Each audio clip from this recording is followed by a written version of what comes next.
అత్త కోడల్ని ఇలా అంటుంది, ఏ కోడలా నీ రూమ్లో టీవీ ఆన్ చేసి వచ్చి బయట దర్జాగా తిరుగుతున్నావు, డబ్బులు ఏమన్నా ఊరికే వస్తున్నాయని కోడలతో అంటది. కోడలు నిశ్శబ్దంగా లోపలికి టీవీ ఆఫ్ చేస్తానికి వెళ్తుంది. అది చూసిన భర్త భార్య మనసు ఏమన్నా బాధపడిందేమని లోపలికి వెళ్ళి అమ్మన్న మాటలు ఏం పట్టించుకోకు, అమ్మ అలాగే అంటుందిలే అని భార్యతో చెప్తాడు. అప్పుడు భార్య ఏమంటుందంటే, అందులో తప్పే ఉంది, ఏదైనా తప్పు చేస్తే మా అమ్మ కూడా తిడుతుంది కదా, అందులో తప్పేం లేదు కదా అంటే అప్పుడు భర్త భార్య అన్న మాటకి చాలా గర్వంగా ఫీల్ అవుతాడు, నాకు ఎంత మంచి భార్య దొరికింది అని.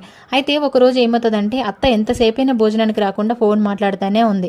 కోడలు నవ్వుతూ అత్త దగ్గరికి వెళ్ళి ఫోన్ లాక్కొని, అత్తమ్మ ఎంతసేపు ఫోన్ మాట్లాడతారు, భోంచెద్దురా అండి, చాలా టైం అయింది, మీరు మందులు వేసుకునే టైం కూడా అయింది కదా అని అత్తని అంటుంది. అప్పుడు అత్త ఏమంటుందో తెలుసా కోడల్ని, ఏ కోడలా, కోడలివి కోడల్లాగా ఉండు, నాకు అత్తవి కావాలని చూడకని కోడలను బెదిరిస్తుంది.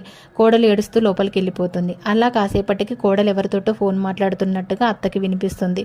కోడలు తన తల్లితో ఏం చెప్తూ ఉంటుందంటే, నువ్వే కదమ్మా పెళ్ళైన కొత్తలో వచ్చేటప్పుడు అత్తని తల్లిలాగా చూసుకోమని చెప్పావు, నేను అలాగే చూసుకుంటున్నానమ్మా, ఫోన్ లాక్కోవడంలో తప్పే ఉంది చెప్పమ్మా, తన మంచి గురించే కదా లాక్కుంది, నేను తల్లిలాగా భావిస్తున్నా, తను మాత్రం నన్ను కోడల్లా చూడట్లేదమ్మా, అంటే ఎప్పటికైనా కోడలు కూతురు కాలేదమ్మా అని చెప్పి బాధపడుతూ ఉంటుంది. ఎన్నిసార్లు నువ్వు మాట్లాడుతుంటే ఫోన్ లాక్కున్నానమ్మా, నువ్వెంత సంతోషంగా ఫీల్ అయ్యావు, కానీ తను మాత్రం తిడుతుంది అని చెప్పింది.